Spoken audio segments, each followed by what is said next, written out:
vida, talvez nós, às vezes, leiamos esta passagem quase correndo, sem apreciar os seus detalhes. Eu vou ler na minha versão, talvez um pouco diferente da versão que os irmãos têm, mas nada altera o conteúdo da palavra de Deus. Verso 1.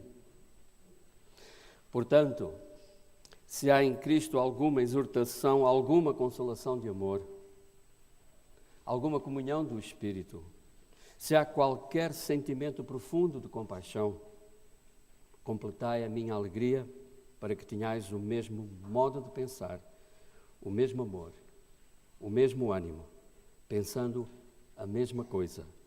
Não façais nada por rivalidade, nem por orgulho, mas com humildade, e assim cada um considera os outros superiores a si mesmo. Cada um não se preocupe somente com o que é seu, mas também com o que é dos outros. Tende em vós o mesmo sentimento que houve em Cristo Jesus, que existindo em forma de Deus, não considerou o facto de ser igual a Deus algo a que devesse se aferrar, mas pelo contrário, esvaziou a si mesmo, assumindo a forma de servo e fazendo-se semelhante aos homens. Assim, na forma de homem, humilhou a si mesmo, sendo obediente até à morte e morte de cruz. Por isso, Deus também o exaltou com soberania e lhe deu o nome que está acima de qualquer outro nome, para que ao nome de Jesus se dobre todo o joelho dos que estão nos céus, na terra e debaixo da terra, e toda a língua confesse que Jesus Cristo é Senhor, para a glória de Deus Pai. Deus abençoe a leitura da sua palavra. Às vezes nós ficamos a pensar o que é que se terá passado com Jesus Cristo quando ainda estava nos céus e teria que largar o seu ambiente celestial e divino e viesse para a terra encarnar num bebé que nasceria de Maria, o Messias prometido, aquele que carregaria consigo tremendo peso, o peso dos nossos pecados. Nesta passagem temos um vislumbre daquilo que se passou com Jesus. Mas o interessante é que este texto, daquilo que se passou com Jesus, ele é enquadrado em outra situação, e essa situação tem a ver com a unidade da igreja. Os primeiros versículos mostram claramente isso. E ele diz, portanto, se há em Cristo, no verso 1, alguma exortação, e em nossa igreja existe exortação, claramente, porque se não houvesse alguma exortação, nós não seríamos igreja. E uma igreja que não tem exortação não é igreja. Pelo menos alguma exortação tem que existir. E diz mais o texto, alguma consolação de amor. Sim, na nossa igreja nós temos consolação de amor. Porque se não tivermos uma consolação de amor, se não houver um apoio de consolo, de empatia, num auxílio, na ajuda, numa palavra necessária, na edificação que nós desenvolvemos, então não seríamos igreja. E qualquer igreja, pelo menos alguma consolação de amor tem que ter, tem que existir, porque se não tiver e se não existir, não é igreja. E diz ainda o texto, alguma comunhão do Espírito, sim, alguns até se acham que têm mais comunhão uns do que os outros, mas alguma comunhão no Espírito tem que existir em nós. O Espírito tem que ser vivo, eficaz, ativo, produz o dinamismo no corpo de Cristo. É esse Espírito que nos leva a representar no mundo esse Jesus, nosso Salvador. Sim, alguma comunhão do Espírito nós temos que ter, porque se não tivermos alguma comunhão do Espírito, nós não seremos igreja, não somos corpo do Senhor.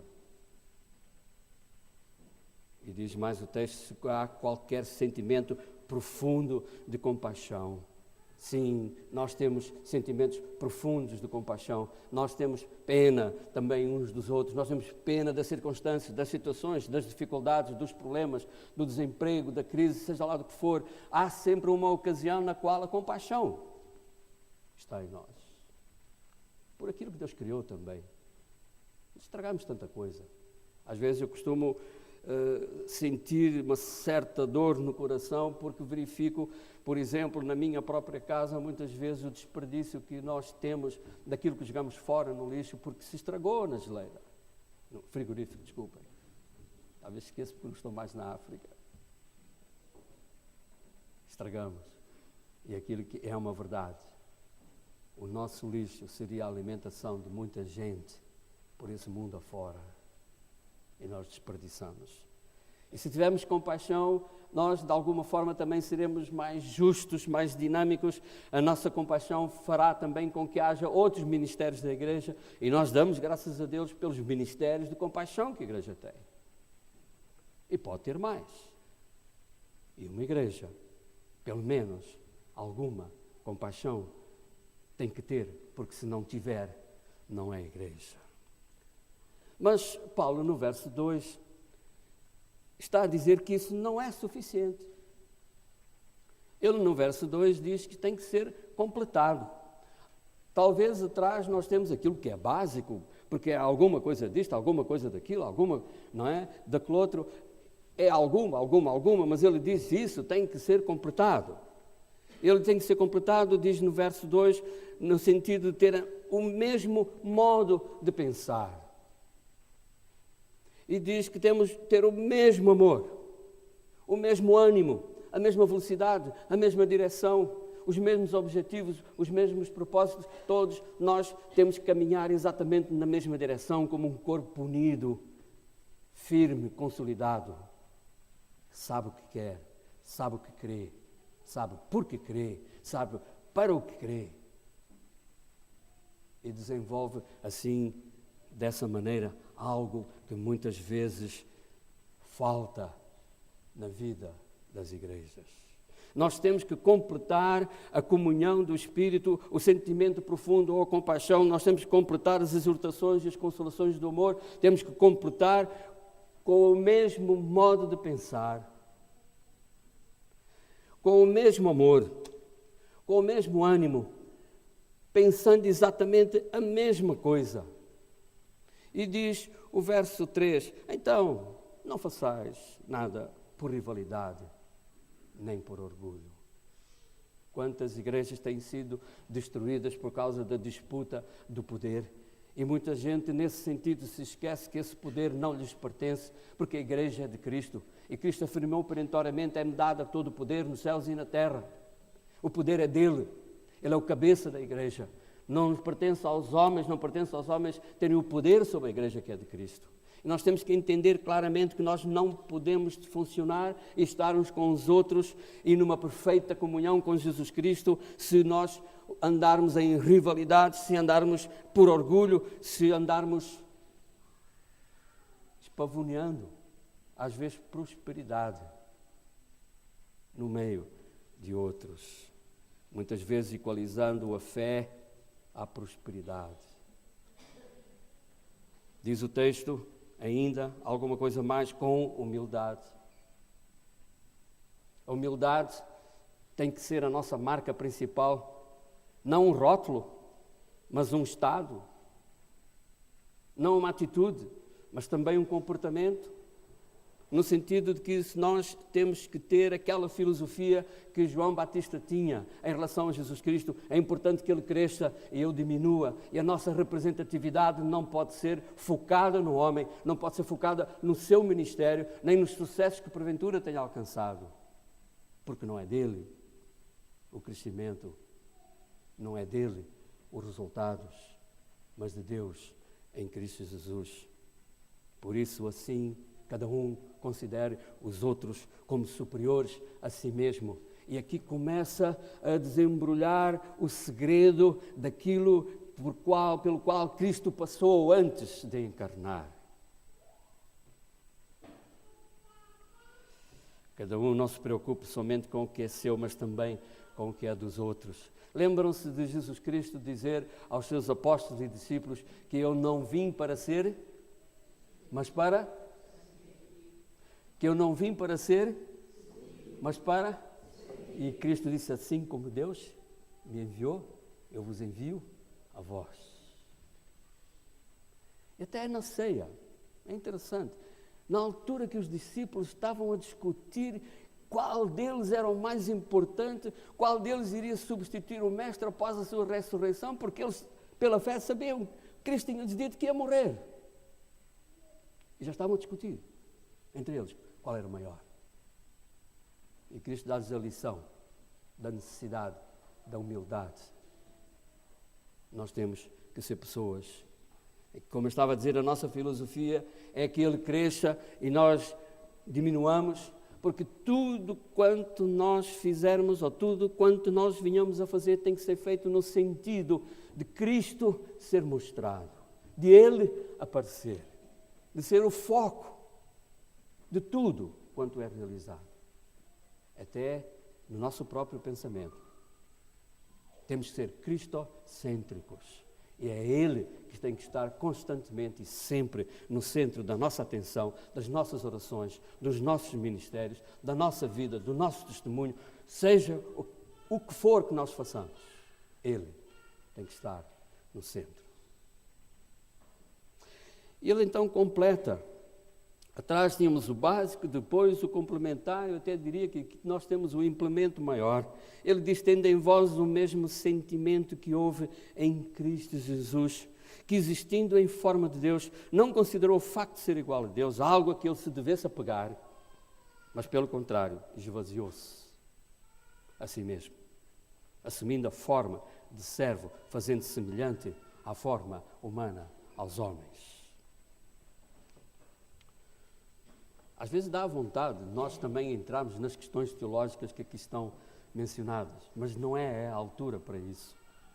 Mas este sentimento que aqui está mencionado, não é neste verso, em teologia é chamado sentimento kenótico, vem de uma palavra grega, dificílima de traduzir, que por isso nas nossas Bíblias, nas diferentes versões, irmãos devem ter reparado que há outras palavras distintas e diferentes. Uma delas até tem uma palavra muito estranha, aniquilou-se, não é verdade? Nas versões mais antigas diz aniquilou-se, outras dizem esvaziou-se. Há outras maneiras de dizer esta palavra. Nós temos que entender este sentimento. Quando nós pensamos em Jesus Cristo nos céus, e quando nós pensamos em Jesus Cristo na terra, temos que entender no céu a sua inteira, perfeita divindade. E na terra nós temos que entender a sua inteira e perfeita divindade, a sua inteira e perfeita humanidade.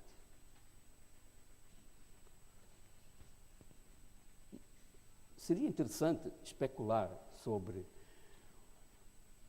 o que é que passaria na mente de Jesus saber que ele iria largar as suas prerrogativas divinas, de alguma forma tirar a sua roupagem celestial e pendurar lá no guarda-roupa celestial e de encarnar um bebê? Não. Nunca saberemos. Mas o que é certo é que aqui a Bíblia ensina que há um sentimento que nós temos que ter. E esse sentimento é dito de uma forma muito simples, não tendo por usurpação o ser igual a Deus, não considerou o facto de ser igual a Deus, coisa a que ele se devia apegar ou aferrar, dependendo da nossa versão. A ideia na língua original é como o ladrão quando rouba alguma coisa e agarra aquilo para fugir com aquilo e não larga aquilo de forma nenhuma. Essa é a ideia. Cristo não se agarrou ao seu estatuto divino nem celestial. Não se agarrou. E é aqui que nós temos problemas. Nós nos agarramos ao que somos, ao que temos. Nós nos agarramos, nós nos aferramos, nós nos apegamos à nossa realidade. E às vezes, na vida, esse agarrar é tão forte, esse apegar é tão forte que até Deus fica de lado e esquecido. O outro ensinamento desta palavra significa, vai-se chegar a um estado de humildade, sim, mas quando nós olhamos o texto, e para não ser muito comprido hoje, diz o texto seguinte, que ele, assim na forma de homem, humilhou-se a si mesmo, e isto não é o sentimento, é o estado final, sendo obediente até à morte e morte de cruz. Diz um pouco antes, esvaziou-se a si mesmo, assumindo a forma de servo, fazendo semelhante aos homens. Livingstone tinha razão quando ele dizia que Deus tinha um coração missionário e que o seu único filho foi missionário. E foi missionário por quê? João 3,16. Deus amou o mundo de tal maneira que ele fez. Deu. É este desprendimento que nós temos que aprender. Temos muita dificuldade em dar. Temos muita dificuldade em largar aquilo que consideramos nosso. Temos muita dificuldade, em muitas formas e de muitas maneiras, nós dizermos assim para Deus, dizermos para Cristo, através da obra do Espírito Santo, temos muita dificuldade em dizer, olha, estou aqui, me usa como tu queres. Sem condições. Sem condições.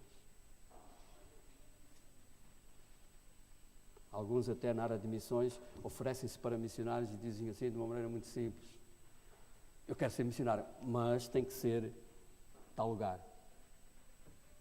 Muitas vezes nós, de alguma forma, quando somos levados até um tipo de ministério, quando reconhecemos o nosso dom e a igreja reconhecendo esse dom nos ajuda e capacita a desenvolver o nosso ministério, muitas vezes impomos condições. Será que Cristo impôs condições ao Pai para dizer? Este sentimento que está aqui, esta atitude que está aqui, ela reflete claramente a disposição de Jesus Cristo incondicionalmente vir e sofrer ao se entregar por nós.